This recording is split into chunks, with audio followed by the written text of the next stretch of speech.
예언된 메시아와 교회의 탄생 누가복음 14번째 시간입니다.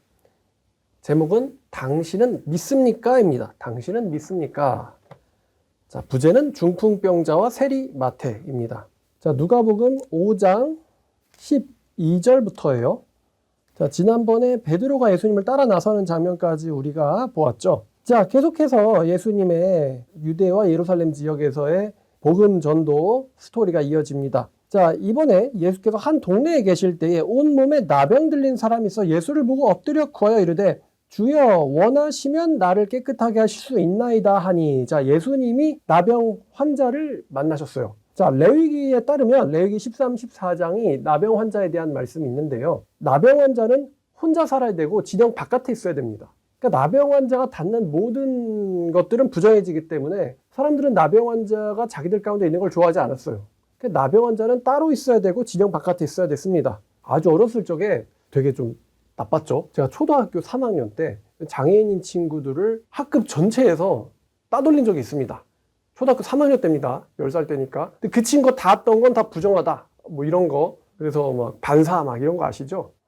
근데 장애인한테 그렇게 했는데 저는 거기에 적극 동참하진 않았거든요. 반 애들 전체가 동참을 했지. 근데 그 친구가 느꼈을 이 고립감과 외로움과 이 서러움이 얼마나 심했을까라는 생각을 하는데, 아이들이 치기에도 좀 너무 지나치다라는 생각이 들어요. 근데 나병 환자는 아이들뿐만 아니라 성인에 의해서도 이렇게 거의 뭐 말씀에 의한 따돌림이 아닌 따돌림을 받을 수밖에 없었죠. 자, 근데 이 나병 환자가 예수님을 찾아왔어요. 자, 그래서 예수님께 엎드려 구하는데 이 나병 환자는 예수님에 대해서 알고 있었습니다. 알고 있었어요. 예수님의 소문이 점점점 퍼지기 시작했다는 것이죠. 자, 나병 환자 이렇게 물어봅니다. 주여 원하시면 나를 깨끗하게 하실 수 있나이다. 자, 보통은 질문이래요. 이거 고치실 수 있나요? 저를 고쳐주실 수 있나요? 이게 일반적인 질문이죠.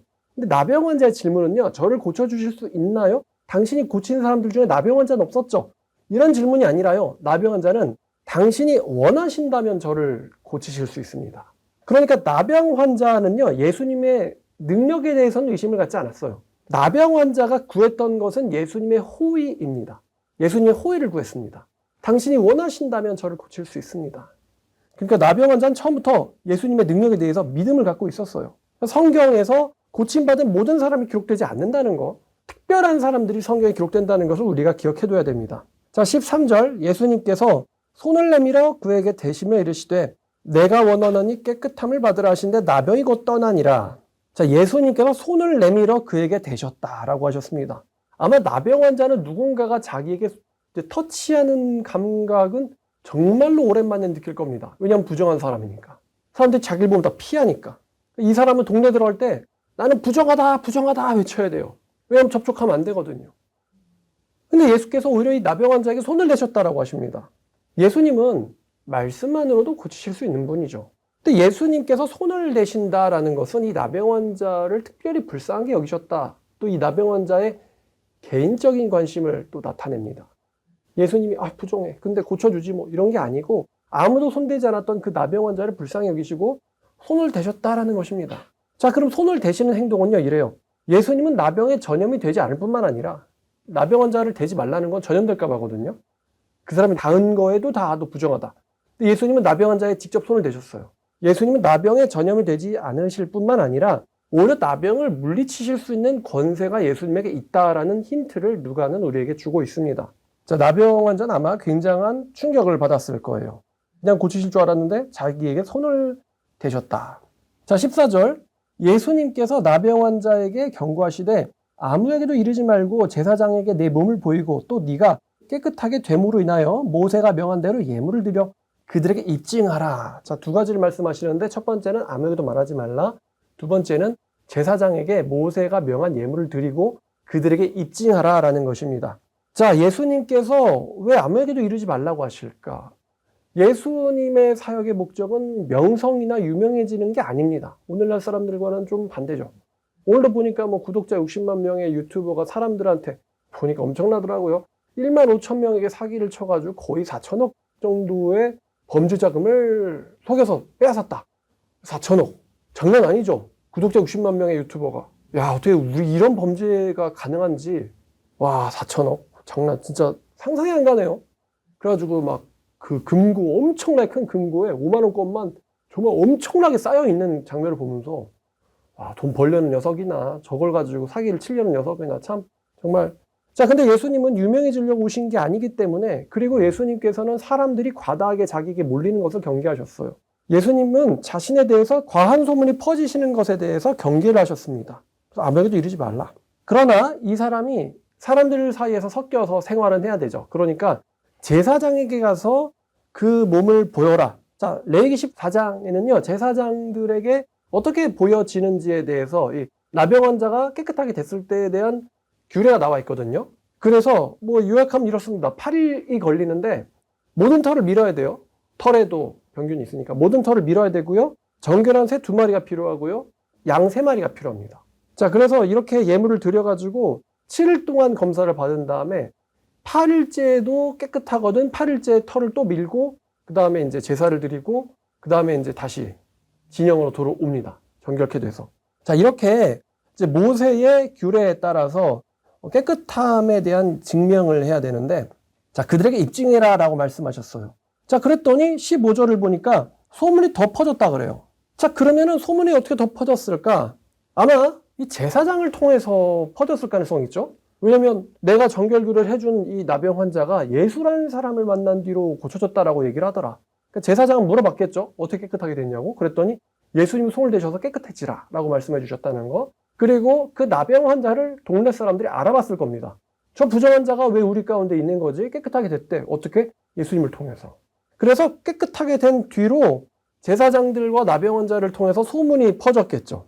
자, 그러니까 이제 예수님이 더 유명해져가지고 사람들이요, 말씀도 듣고 자기 병도 고침받고자 하여서 모여들었다라고 합니다.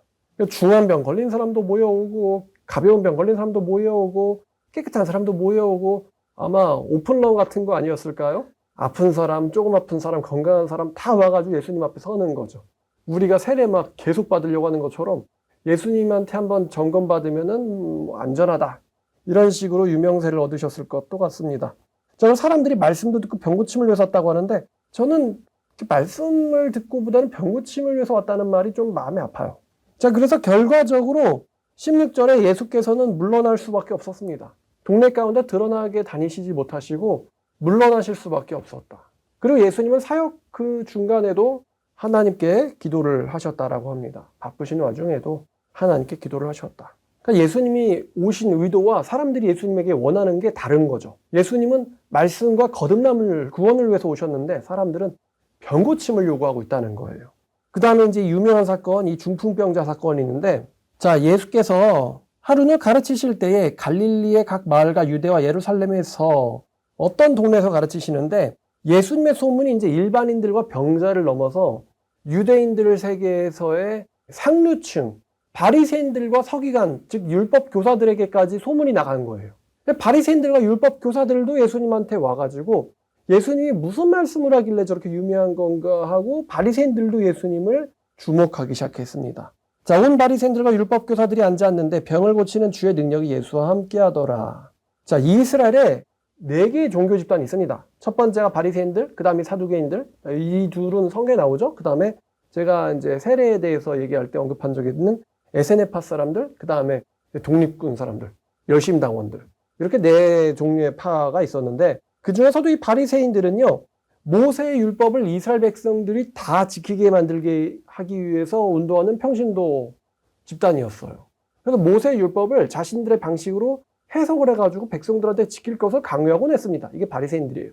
우리가 바리새인, 그럼 되게 나쁜 사람들 이렇게 우리는 보는데, 사실 모세의 율법을 온 백성들이 지키기를 원해서 움직이는 평신도들이었다. 그런데 이 사람들, 그러니까 제사장이랑 좀 달라요. 근데 이 사람들은 자기들만의 엄격한 생활 규칙을 갖고 있었거든요. 자, 그래서 이 중풍병자의 친구들이 왔습니다. 중풍병자를 사람들이 침상에 외고 이제 사람들이라고 표현됐는데 이제 친구라고 해보죠. 자, 중풍병자의 친구들이 왔는데 예수님 앞으로 중풍병자를 데려오려고 했는데 너무 사람이 많은 거예요. 너무 사람이 많으니까 뭐 구급차처럼 막 비켜주세요, 중풍병자입니다 이럴 수도 없고, 다른 사람들도 예수님을 만나보고자 왔기 때문에요. 그러니까 사람들이 너무 많아서 예수님 앞으로 도저히 갈 수가 없었어요. 여러분들이 그 예수님 시대 영화들 그런 보시면은 유대인들의 집이라면은 보통 이제 1층 집이죠. 1층 집에다가 이렇게 집을 짓는데 이제 2층도 올라갈 수가 있어요. 그래서 계단이 집 바깥에 있습니다. 마치 우리 옛날에 한옥집이 그랬나? 옛날 그냥 빌라 같은 거 보면 계단이 바깥에 있어가지고 올라가서 빨래도 널고 장독대도 놓고 그러잖아요. 그런 것처럼 계단이 바깥에 있는데 유대인들이 이제 집에다가 나무로 기둥을 세우고 대들보를 놓고 그 위에다가 진흙을 이겨서 얹었어요. 그리고 그 위에다 이제 타일을 깔았다라고 합니다. 이 사람들은 계단을 이용해서 집 위로 가서 거기서 타일을 뜯어내고는 집에다 구멍을 내기 시작했어요. 구멍을 내기 시작했다. 자, 아무리 숙련된 사람들이라고 해도 이 집이 진흙으로 덮여져 있으니까 진흙으로 마른 진흙에다가 구멍을 뚫으면 결국엔 아래는 가루가 떨어지겠죠. 그러니까 집안의 광경은 위에서 지붕이 뜯겨져 나가면서 흙이 떨어지고 있는 굉장히 좀 기이한 상황이죠. 근데 사람이 뭐 그걸 보고 있는 사람도 있고 또 바깥에서 미는 사람도 있기 때문에 사람들이 어떻게 뭐 그냥 뭐야 이러면서 이런 좀 어이없는 광경. 예수님도 말씀이 없으시고 위에서는 흙이 떨어져 있고 사람들이 막 뭔가를 뜯어내고 있는 거예요. 굉장히 예수님께서 기이한 행동, 예를 들어 뭐 배 위에서 가르치신다거나 이런 행동을 하시긴 하는데 지붕이 뜯겨져 나가는 광경은 분명 흔한 광경은 아니었을 겁니다. 우리가 예배하고 있는데 위에서 막 지붕을 뚫기 시작한다고 생각해 보시죠. 그러면서 계속 설교를 하고 있다. 굉장히 특이한 상황이죠. 자, 근데 예수님께서는 놀라시거나 자리를 뜨지 않으셨고요. 예수님과 함께 있던 사람들도 그러질 못했습니다. 자, 그래서 드디어 사람이 내려질 만한 구멍이 나자 그 중풍병자의 친구들은 자기 친구인 중풍병자를 달아내렸습니다. 심상죄로, 들것죄로. 지붕이 뜯어지고 있는 이 괴이한 광경에 사람들도 예수님도 그걸 보고 계셨는데 그 사람들은 그 지붕이 뜯어지고 있는 광경이 저 병자를 내려놓으려고 저 사람들이 뜯었구나라는 것을 이해합니다. 그 병자를 내려놓기 위한 공사라고도 할 수 없네요. 그걸 이제 알고 나서 예수께서는 중풍병자와 그리고 중풍병자의 친구들이 그 사람들에게 믿음이 있다는 것을 예수께서는 알고 계셨습니다. 여러분 생각해 보세요. 예수님께서 이 친구 혹은 나를 고치실 수 있다라는 완전한 믿음이 없으면요. 지붕을 뜯을 수 있을 리가 없습니다. 책임져야 되거든요. 집주인 입장에서 얼마나 화가 나고 황당하겠습니까? 아마 예수님이 나가시기를 기다리고 있다가 언제나 나가실 거 아니에요? 나가시기를 계속 기다렸다가 나가시는 길 앞에 내려놓으실 수도 있겠죠, 사람들은. 충분히 그럴 수 있는데 이 사람들은 그러지 않고 지붕을 뜯었어요. 라는 거는 예수님이 이 중풍병자를 고칠 거라는 완전한 믿음이 이 중풍병자와 이 친구들에게 있었다는 것입니다. 그래서 예수님께서는 이 사람들의 믿음을 보셨다라고 하십니다. 이 사람들의 믿음을 보시고 이르시되, 자, 굉장히 놀라운 이야기를 하시는데, 이 사람아라는 건 이제 한국 뉘앙스는 좀 아니죠. 이거는 이 사람아, 이게 좀 아니에요. 친구여에 가깝습니다. 친구여, 네가 죄삼을 받았느니라 라고 하십니다. 자, 죄삼을 받았다. 문법적으로 수동태죠. 그러니까 하나님께서 네 죄를 용서해 주셨다라는 겁니다. 네 죄를 용서해 주셨다. 근데 지금 이 광경을 보고 있었던 사람들은 바리새인들과 율법 교사들입니다. 여러분, 구약 성경에서 죄사함 받으려면 뭘 드려야 되죠? 제사를 드려야 돼요. 누가 있어야 됩니까? 그 앞에? 제사장이 있어야 됩니다. 근데 지금 제사장이 있는 것도 아니고요. 이 중풍병자와 그의 친구들이 제사를 드렸다라는 말이 어디에도 없어요. 이 사람들은 제사를 드린 적이 없습니다. 그러니까 사람들은 듣고서 예수님의 말씀을 듣고서는 이런 충격을 받았을 거예요. 아니, 자기가 제사장도 아니고 그렇다고 저 병자가 제사를 드린 것도 아닌데 저자의 죄가 용서를 받았다고? 어떻게 저 예수란 자, 하나님의 말씀을 전한다는 자는 저런 말을 할 수가 있는 거야. 이렇게 마음속으로 심한 불쾌함을 느꼈을 거예요. 그 예수님의 이 말씀은요, 예수님의 선언은 성경을 잘 알고 있는 율법 교사들과 바리새인들에게는 굉장한 불쾌함과 충격을 줬을 겁니다. 자기가 뭔데 제사장도 아닌데 제사도 안 했는데 어떻게 죄사함 받았다라는 말을 할 수가 있어. 이 당시 유대인들에게는 세 가지가 신성모독으로 여겨졌다고 합니다. 첫 번째는 모세의 율법을 비방하거나, 두 번째는 우상 숭배에 참여하거나, 세 번째는 여호와의 이름에 불명예를 끼치거나, 이 세 가지가 신성모독으로 여겨졌다고 하는데요. 자, 그러니까 예수님의 말씀은 모세의 율법을 업신여기는 것처럼 이 사람들에게 들렸겠죠. 그러니까 자기가 뭔데 이거예요. 한 구절만 보시죠. 이사야 43장 11절입니다. 이사야 43장 11절. 나는 여호와라. 나 외에 구원자가 없느니라. 나 외에 구원자가 없느니라. 나 외에 구원자가 없다. 자, 서기관 바리새인들이, 다시 누가복음으로 돌아갑시다. 서기관 바리새인들이요. 자, 21절. 생각하여 이르되 이 신성모독하는 자가 누구냐? 오직 하나님 외에 누가 능히 죄를 사하겠느냐? 이렇게 불쾌함을 느끼는 것은요, 괜한 게 아니었어요. 성경적인 정당성이 있었던 겁니다. 자, 그런데 이미 사실은 예수님께서 이 중풍병자를 고치시기 이전까지 병자들의 병을 고치시고 또 나병 환자를 제사장에게 보내가지고 정결규례를 지키게 하셨잖아요. 라는 거를 보면은 예수님께서 모세율법을 멸시하시려고 하는 것도 아니고, 그리고 병을 고치는 권세를 갖고 계시다는 점에서 사실은 이 바리새인들과 율법교사들은 예수님의 정체에 대해서 한번 심사숙고를 해봤어야 됩니다. 나병 환자가 손을 대면서 깨끗해지라고 말하는 저 사람의 정체는 뭘까? 열병을 고치는 저 사람의 정체는 뭘까? 예수님이 사람들을 피해서 도망다녀야 될 정도로 사람들의 질병을 고치시는 권세를, 그러니까 병이, 사탄의 권세가 저 사람 앞에선 힘을 쓰지 못한다. 도대체 저자의 정체는 뭐지? 에 대해서 서기관 바리새인들이 한번 좀 생각을 해봤어야 되는데, 자, 어쨌든 근데 예수님께서는 그들의 이러한 생각, 저자는 도대체 누군가는 이 생각을요, 악하다라고 말씀하시지 않으셨어요. 오히려 그들이 갖고 있는 불쾌함과 의문에 대해서 예수님께서는 바리새인들과 율법교사들한테 답을 보여주셨습니다. 자, 그러니까 사실은 예수님께서 20절 말씀을 하신 것은 의도적인 거라고 할 수 있겠죠. 이거 바리새인들과 율법교사들을 위한 말씀이라고 할 수 있습니다. 자, 그래서 22절 누가복음입니다. 예수께서 그들의 생각을 아시고 대답하여 이르시되 너희 마음에 무슨 생각을 하느냐? 그러니까 무슨 생각을 하는지 알고 있다 이거죠. 네가 죄 사함을 받았느니라 하는 말과 일어나 걸어가라 하는 말 중에 어느 것이 더 쉽겠느냐? 죄 사함을 받았느니라 라는 말은 제사장이라면 할 수 있겠죠. 그러나 일어나 걸어가라 라는 말은 제사장이라고 해서 할 수 있는 말이 아닙니다. 말로만 할 수 있는 것과 보여줄 수 있는 그 능력의 차이는 완전히 크죠. 완전히 큽니다. 자, 그러시면서 예수께서는 그러나 인자가 땅에서 죄를 사는 권세가 있는 줄을 너희로 알게 하리라. 자, 우리에게는 인자란 단어가 익숙하죠. 근데 인자란 단어가 오늘날 우리한테처럼 이 당시 사람들한테는 익숙한 단어가 아닙니다. 인자? 그럼 이 단어가 어디서 나왔을까? 자, 어디서 찾아야 될까요? 구약 성경에서 찾아야겠죠. 다니엘서 7장 13절을 보겠습니다.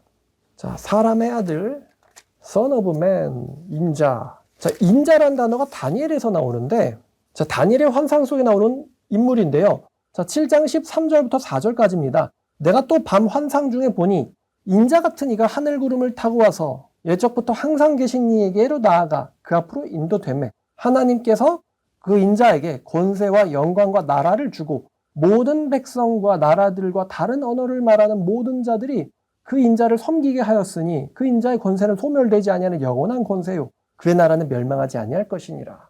좋은 말씀이죠. 멋있는 말씀입니다. 다니엘서 7장 13, 14절은요.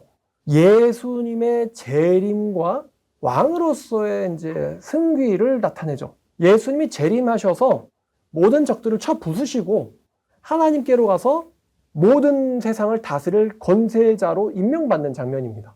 그래서 요한계시록에서는 다니엘서 7장 13, 14가 요한계시록에서는 19장과 20장, 21장에 해당될 텐데요. 왜냐하면 19장이 예수님의 재림이죠. 20장에서 천년왕국이고요. 예수님이 자신을 믿는 사람들과 더불어서 왕노릇 하신다라는 말씀이 나오죠. 그래서 사람들이 그 다음에 21장 가면 만국이 그에게로 또 새 예루살렘으로 들어간다라는 말이 21장부터 나오죠. 그래서 다니엘서 7장 13절은요. 예수님의 하늘구름 타고 와서 재림, 예적부터 항상 계신 이에게로 나아가 적들을 처리하시고 하나님께로 가서서 마치 승전 장군처럼 왕에게 모든 것을 물려받을 자로 이제 임명받는 거예요.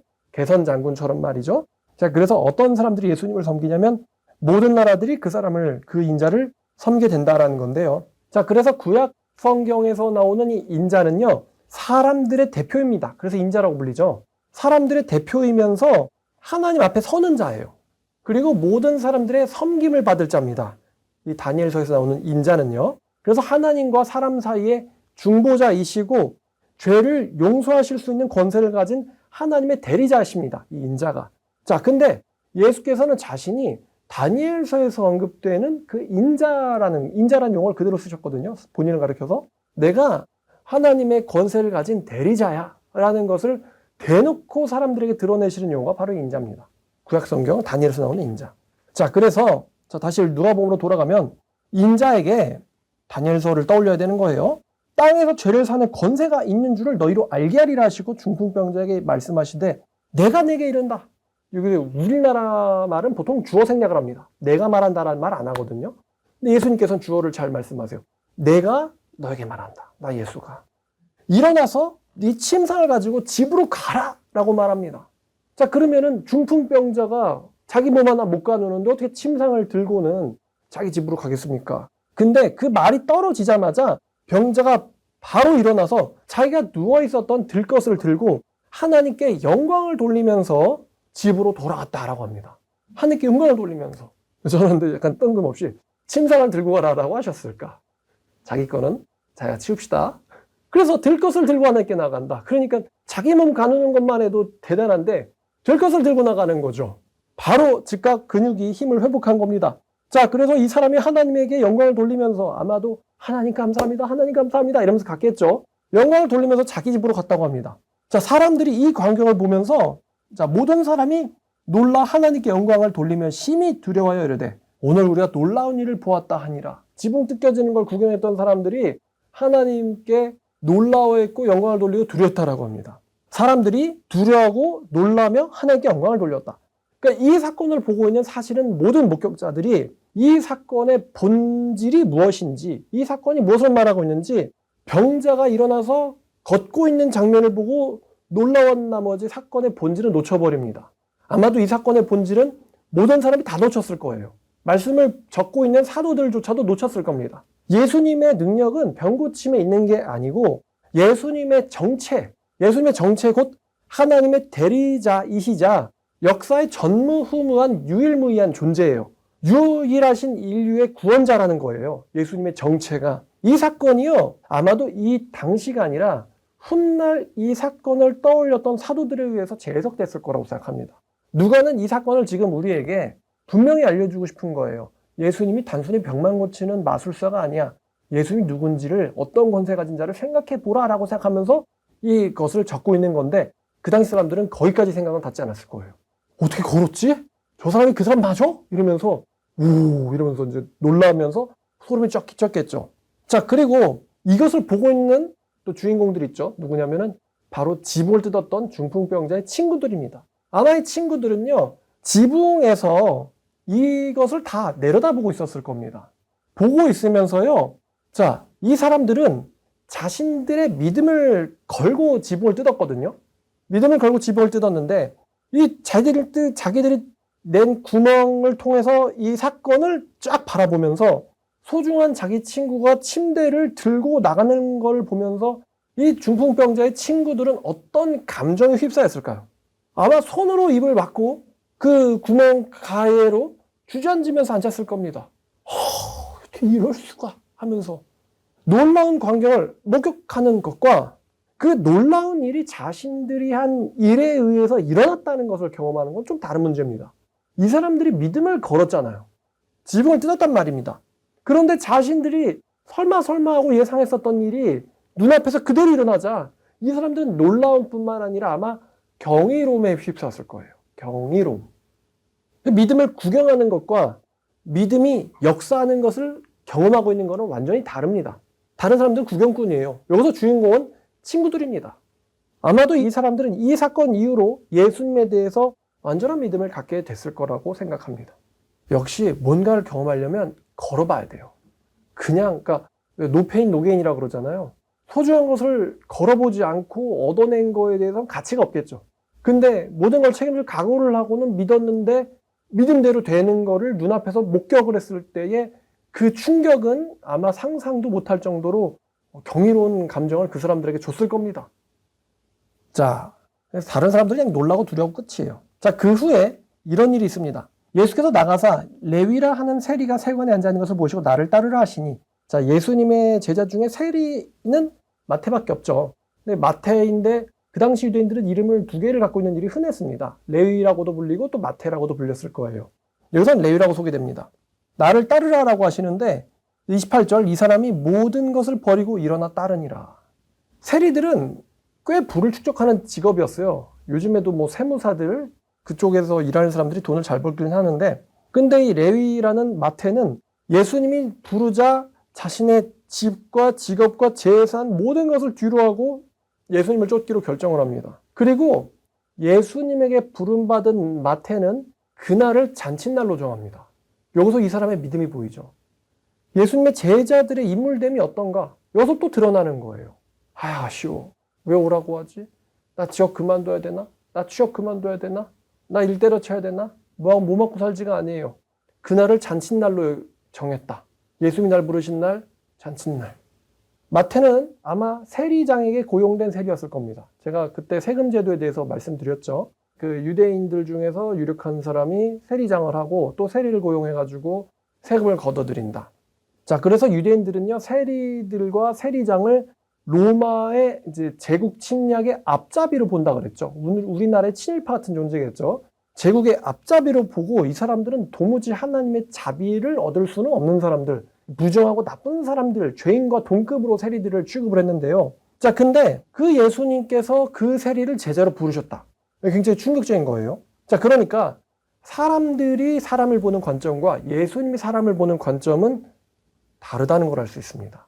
세리 마태가 예수님에게 제자로 부르심을 받았을 때 오히려 기뻐하면서 그날을 자기가 이제 일 그만두는 날, 잘린 날, 잘려야 되는 날을 잔칫날로 정했다는 점에서 보통 인물이 아니거든요. 이 사람의 삶의 가치가 돈벌이, 뭐 유명해지기, 권력을 휘두르기 이런 데 있는 게 아니고 예수님을 쫓는 거에 있었다는 걸 알 수가 있어요. 보통 사람은 아닙니다, 마태가. 그러니까 이제 마태를 부르셨겠죠. 자, 마태는 기뻐하면서 잔치를 열었어요. 그리고 다른 세리들뿐만 아니라 죄인들도 그 잔치에 초대했습니다. 바리새인들은요, 이 사람들과 올려다니질 않았어요. 같이 먹는다, 교제한다라는데 이 바리새인들은 세리들과 죄인들과 교제하지 않았습니다. 같이 밥을 먹지 않았어요. 따라서 이 잔치상에 바리새인들은 들어가지도 않았을 겁니다. 아마도 이 바리새인들과의 대화는요, 잔치가 끝난 후에 돌아가는 때에 발생했을 겁니다. 왜냐하면 바리새인들은 그 사람들과 같은 곳에 있으려고 하지 않으니까요. 자, 30절 바리새인들과 그들의 서기관들이 그 제자들을 비방하여 이르되 너희가 어찌하여 세리와 죄인들과 함께 먹고 마시느냐? 그러니까 너희들은 세리들과 죄인들을 가까이 하는데 두려움이 없느냐? 부정하지도 않느냐? 이렇게 따지는 거예요. 자, 그랬더니 예수께서 직접 대답을 하십니다. 예수께서 대답하여 이르시되, 사실 예수님을 비난하는 거죠. 그런 죄인을 왜 가까이 하고 그런 사람을 제자로 부르는 당신은 부정한 사람이죠. 하나님의 사람일 리가 없습니다. 이런 거예요. 근데 예수께서 말씀하십니다. 건강한 자에게는 의사가 쓸데없고 병든 자에게나 의사가 쓸데있나니. 여러분, 의사에게 몰리는 사람들은 건강한 사람이에요? 아픈 사람이에요? 아픈 사람이죠. 의사에게 몰리는 사람은 아픈 사람들입니다. 그래서 훌륭한 병원을 갈수록 많이 아픈 사람들이 많이 보이죠. 예수님께서 정확하게 좋은 비유를 대셨어요. 병든 자들에게나 의사에게 몰리지 건강한 자들이 의사에게 몰려들지 않는다. 나는 의인이 아니라 죄인을 불러서 회개시키려고 왔다 라고 말씀을 하십니다. 바리새인들은 자신들을 영적 병자라고 생각했을까요? 현재 병든 사람이라는 건 이제 죄인들을 가리키는 거죠.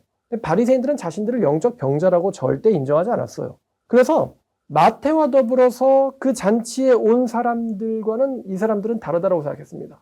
근데 마태가 큰 잔치를 베풀었다 그랬잖아요.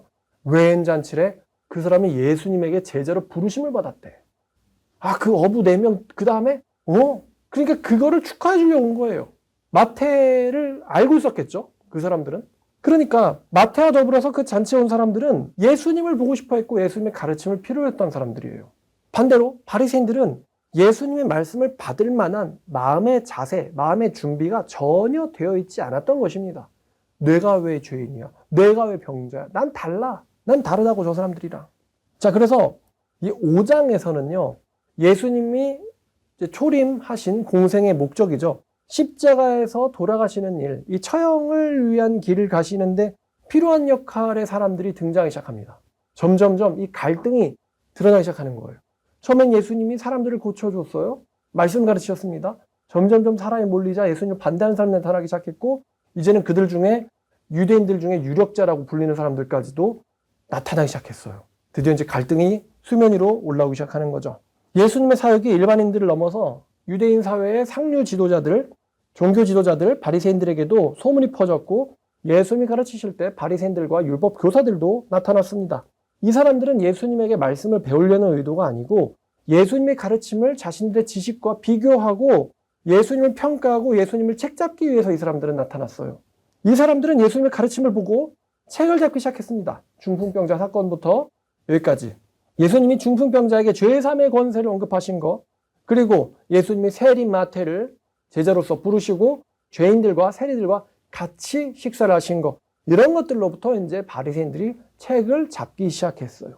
여기서 누가는 예수님을 믿는 사람들과 예수님을 평가하는 사람들 사이에 이 모습을 대조하기 시작했습니다. 예수님을 믿기 시작한 사람들과 예수님을 평가하는 사람들. 당신이 원하신다면 저를 깨끗하게 할 수 있습니다. 그들의 믿음을 보시고 그에게 이르시되, 예수님을 믿은 사람들과 예수님을 평가하기 시작한 바리새인들, 율법교사들 사이에서의 이제 대조가 드러나기 시작했어요. 오늘날은 어떨까요? 오늘날 하나님의 말씀을 전하는 사람들, 이제 돌발 행동을 하면서 하나님의 말씀을 정직하게 전하려는 사람들, 그리고 하나님의 말씀이 수면 위로 올라왔을 때 사람들은 반응이 나뉩니다. 제가 자주 이야기했고 하고 싶은 말인데, 과연 예수님이 재림하실 때 얼마나 되는 크리스찬들이 예수님에게 인정받을까요? 성경을 자세히 읽어보면, 사실 자세히 읽을 것도 없죠. 성경을 한번 진지하게 보면 결코 많은 사람들이 예수님 앞에 인정받을 거라고 말하지 않아요, 말씀은요. 어느 시대도 그랬습니다. 어느 시대에도. 너무나도 충격적으로 적은 사람들만 하나님의 선지자들이나 하나님에게 인정받아 왔어요. 예수님도 언급하시잖아요. 그때 많은 과부가 있었는데 그 사렙다 과부 외에는, 또 많은 나병 환자가 있었는데 그 나만 외에는 깨끗함 받지 못하였다. 그러니까 이제 갈릴리에 나사렛에 있었던 사람들이 화가 나가지고 예수님을 이씨 이러면서 죽이려고 했잖아요. 그 당시에도 그랬고 지금도 그렇고 앞으로도 그럴 겁니다. 예수님 재림할 때까지요.